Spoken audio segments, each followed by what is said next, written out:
আমেরিকার একটা জিনিস আমার কাছে ভালো লাগে, সেটি হচ্ছে ছোট ছোট কমিউনিটি। গড়ে 50টা বাড়ির জন্য একটা করে বড় পার্ক রয়েছে, সাথে ছোট খেলার পার্ক রয়েছে। এই দেখেন যে খেলার পার্কটি দেখছেন বাচ্চাদের ছোট, এর পাশে কিন্তু বড় একটা পার্ক রয়েছে। এখানে আমি ক্যামেরাটা একটু ঘোরালে বুঝতে পারবেন যে এটি একটা কমিউনিটি। এখানে অলমোস্ট হয়তো 200টা বাড়ি রয়েছে, তার জন্যে বড় একটা পার্ক, আবার বাচ্চাদের খেলার জন্য পার্ক।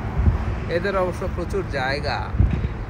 কিন্তু আমার কথা হচ্ছে যে আমরা বাংলাদেশে ঢাকা শহরে যে পরিকল্পনা করেছি, যেমন ধরেন বনানী একটা সরকারি পরিকল্পিত এলাকা, রাজুক যখন করেছে সেখানে কি বাচ্চাদের জন্য একটা পার্ক রেখেছে? সেখানেও রাখা হয়নি। উত্তরাতে বাচ্চাদের জন্য কোনো পার্ক রয়েছে? সেখানেও রাখা হয়নি। তার মানে কি শিশুদের জন্য খেলার জন্য আলাদা পার্ক রাখা দরকার প্রত্যেকটা এলাকায়। আমাদের মফস্বলগুলা এই পার্কের ক্ষেত্রে তারা খুব উদাসীন। আসলে সুস্থ থাকার জন্য পার্কের কোনো বিকল্প নেই। ব্রিটিশ আমলে বাংলাদেশে কিন্তু বেশ পার্ক ছিল, পার্কের একটা কালচার ছিল। আমরা দিন দিন আসলে পিছিয়ে যাচ্ছি। আমাদের নগর পরিকল্পনাবিদরা পার্কের কথা চিন্তা করেন না। সমস্যাটা হয়েছে কি জানেন?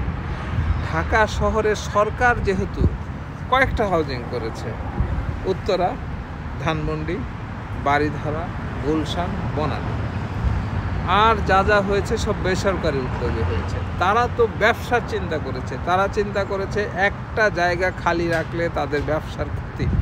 বনশ্রীর কথা চিন্তা করেন, সেখানে কি কোনো পার্ক রাখা হয়েছে? পার্ক রাখা হয় নাই।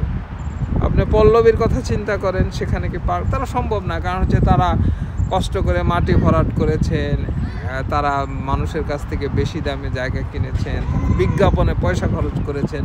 তারা বড়রা পার্ক কীভাবে রাখবে?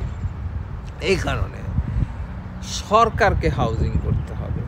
যদি বেসরকারি হাউজিং কোম্পানির হাতে এই ল্যান্ড ডেভেলপমেন্ট ছেড়ে দেওয়া হয়, তাহলে পার্ক, মসজিদের জায়গা আপনি পাবেন না।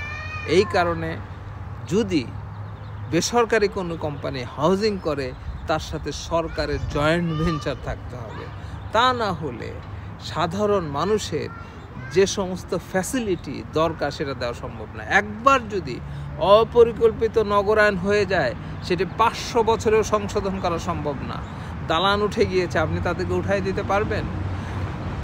প্লট বিক্রি করেছেন, সেটার উপরে প্লটের উপরে আবার ফ্ল্যাট বানিয়েছেন, সেই ফ্ল্যাটের অংশীদার হচ্ছে কয়েকশো মানুষ, তাদেরকে আপনি বঞ্চিত করতে পারবেন না।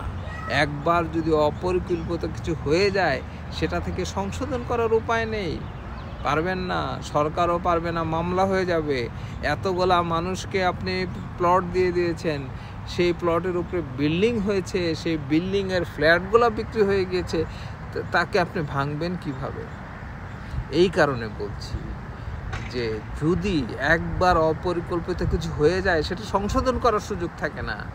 আপনাকে তার আগেই করতে হবে। রাজুকের কর্মকর্তাদেরকে এই যে অপরিকল্পিত নগরায়নে তাদের যে নীরবতা, এইটাই হচ্ছে সবচেয়ে বড় অপরাধ।